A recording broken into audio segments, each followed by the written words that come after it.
आचार्य प्रमोद कृष्णम जी, ये बहुत ही बड़ा सवाल है कि क्या कांग्रेस पहले पीक कर गई थी, नंबर एक सवाल। और नंबर दो सवाल, क्या कांग्रेस पहले कॉन्फिडेंट हो गई और बीजेपी ने बाद में जो अपनी स्ट्रैटेजी बदली और इस स्ट्रैटेजी में उन्होंने चीफ मिनिस्टर का जो चेहरा है वो हटा दिया, एंटी इनकम्बेंसी दूर कर दी, सारे केंद्रीय मंत्रियों को लड़वा दिया चुनाव और कारपेट बॉम्बिंग रैली की जिस तरह प्रधानमंत्री मोदी, गृह मंत्री योगी आदित्यनाथ सबने की, शायद कहीं ना कहीं कांग्रेस ओवर कॉन्फिडेंट हो गई।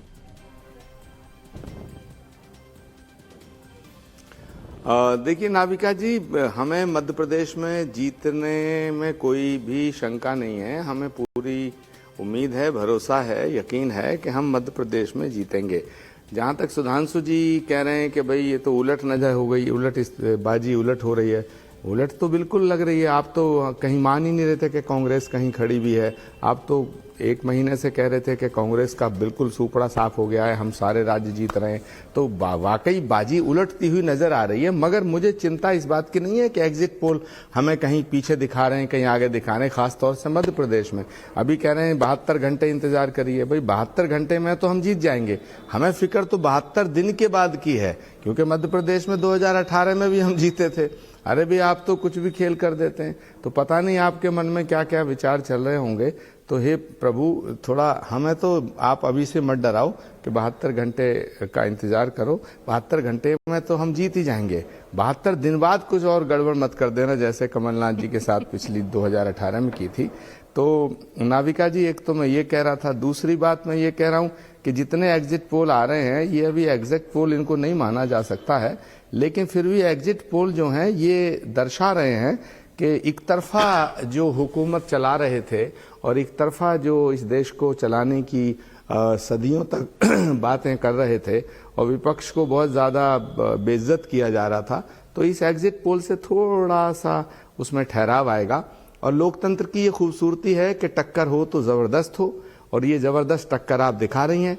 दूसरी बात, मैं आपको बधाई देना चाहता हूं अभी कि आपको इंडिया गठबंधन जब बना तो उसमें एक फैसला लिया गया कि भाई नाविका जी को बायकॉट कर दिया जाए। तो आज मैं भी आपके चैनल पे बैठा हूं और समाजवादी पार्टी भी बैठी है। तो अब आप बिल्कुल बायकॉटेड नहीं है। हालांकि कमलनाथ जी ने आपको इंटरव्यू दिया था, वो सबसे पहली शुरुआत थी। मैं आपको भी बधाई देता हूं। और एग्जिट पोल में क्या दिखाई दे रहा है, क्या नहीं दिखाई दे रहा, मगर मेरा ऐसा मानना है कि मध्य प्रदेश में कांग्रेस सरकार बनाएगी और छत्तीसगढ़ में हम दोबारा सरकार बनाएंगे। तेलंगाना में भी हम काफी बढ़त से आगे हैं। राजस्थान थोड़ा हमारा संघर्ष में है। मुझे ये कहने में कई गुरेज नहीं है कि राजस्थान में थोड़ा मामला पेचीदा लग रहा है। अब आगे ईश्वर की कृपा रही तो वहां भी देखते हैं क्या होता है। मनोज यादव जी, मैं एग्जिट पोल का पूरा सम्मान करते हुए ये बात कहना चाहता हूं कि एग्जिट पोल अगर सही भी निकलते हैं तो हमें कोई दिक्कत नहीं है। हमारा परफॉर्मेंस, सारे नेताओं ने बड़ी मेहनत की, कोऑर्डिनेशन भी ठीक रहा। अगर छोटी मोटी कोई कमियां रहेंगी तो सुधांशु जी वो आगे ठीक कर ली जाएंगी। अब 24 में जो है आपको देखना है कि जिस कांग्रेस को आप बिल्कुल कहीं आप मतलब कहीं भी नहीं देख रहे थे और कहीं भी नहीं सोच रहे थे और कहीं भी उसको सम्मान नहीं दे रहे थे, तो कम से कम कांग्रेस को आप हल्के में मत लीजिएगा, वरना 2024 बहुत मुश्किल हो जाएगा। सुधांशु जी, आपको तो सूट करेगा अगर बाइपोलर कॉन्टेस्ट हो और मोदी के बनाम राहुल गांधी खड़े हो, तो ये तो बीजेपी को सूट करेगा। जिसको थोड़ा सा आपके लिए चुनौती कह रहे हैं आचार्य प्रमोद कृष्णम, क्या ये आपकी लॉटरी है? देखिए नाविका जी, आपने कहा कि ऐसा लगता है क्या संभावना हो सकती कांग्रेस पहले पीक कर गई हो। वास्तविकता में यह है कि कांग्रेस तभी तक पीक पे रहती है अपने प्रचार में, जनता की नजर में नहीं, अपनी क्षमता के पीक पर रहती है जब तक उसका केंद्रीय नेतृत्व उतरता नहीं है। जहां केंद्रीय नेतृत्व उतरता है वो पीक से ढलान की तरफ आ जाती है। हमारा अंतर यह रहता है, चूंकि, और इसको बात मैं केवल कटाक्ष में नहीं कह रहा हूं, यथार्थ में कह रहा हूं, क्योंकि हम एग्जिट पोल पे बैठे हैं। जितने ओपिनियन पोल्स आते हैं उसमें बीजेपी के पक्ष में जितने प्रतिशत मतदाता दिखते हैं उससे कहीं ज्यादा मोदी जी के पक्ष में दिखते हैं।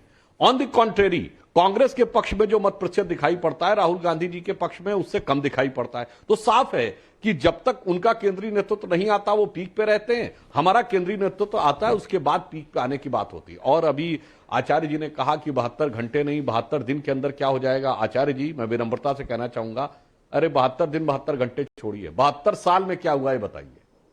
72 साल के अंदर दर्जनों बार कांग्रेस टूटी, चाहे निजरिंगप्पा, कामराज, चौधरी चरण सिंह, नीलम संजीव रेड्डी, चंद्रशेखर, देवराज अरस, अर्जुन सिंह, एनडी तिवारी, ममता बनर्जी, जगन मोहन रेड्डी, इसमें हम थे क्या सब जगह।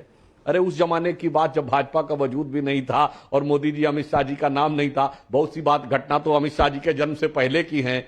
और जनाब हम लोगों ने खूब सुना Congress S, Congress R, Tiwari Congress, Trinamool Congress, YSR Congress, Congress O, Congress I, Congress U, Congress मैं, कांग्रेस तू, कांग्रेस आई, कांग्रेस गई।